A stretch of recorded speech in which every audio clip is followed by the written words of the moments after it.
Citoyens de Russie, frères et sœurs, le 9 mai, comme chaque année, notre nation s'apprête à commémorer une victoire sacrée.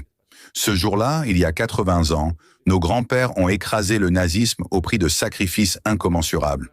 La mémoire de cette victoire est sacrée. Elle ne tolère ni l'insulte, ni la provocation.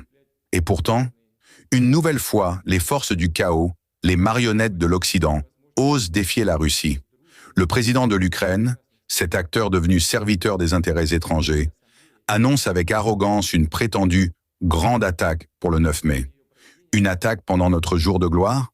Une provocation pendant notre jour de recueillement? Cela ne restera pas sans réponse. Zelensky, écoute-moi bien. Tu joues avec le feu. Tu as oublié que la Russie n'a jamais été et ne sera jamais un pays que l'on menace impunément. Ceux qui ont tenté de le faire ont tous été brisés par notre détermination, notre foi et notre puissance. Tu parles d'une attaque. Nous te répondrons avec une frappe de l'histoire. Et vous, les dirigeants européens, vous qui alimentez cette guerre avec vos armes, vos mensonges, vos sanctions et votre lâcheté diplomatique, vous êtes complices.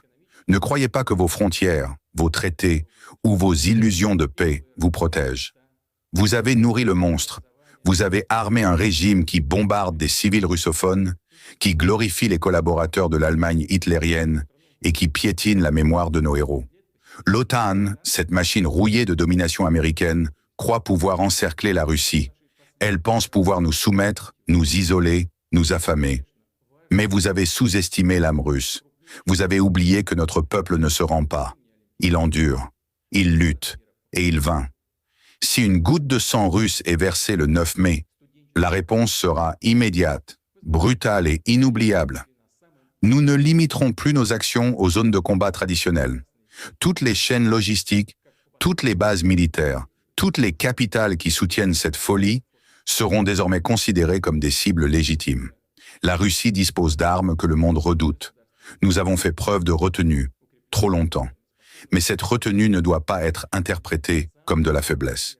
Si notre territoire, notre peuple ou nos symboles sont attaqués ce jour-là, alors ceux qui auront semé le vent récolteront l'ouragan.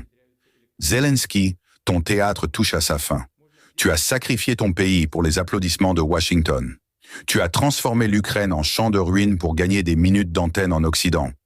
Mais l'histoire est en marche, et elle ne retiendra pas ton nom parmi les héros, mais parmi les traîtres. Russie, prépare-toi. Notre peuple est uni. Notre armée est prête. Notre volonté est de faire. Si la guerre est imposée à notre patrie le jour de la victoire, alors nous répondrons avec toute la puissance d'une nation qui n'a jamais été vaincue. Que Dieu protège la Russie. Que Dieu protège notre vérité et que l'ennemi sache que nous n'oublierons jamais. Nous ne pardonnerons jamais.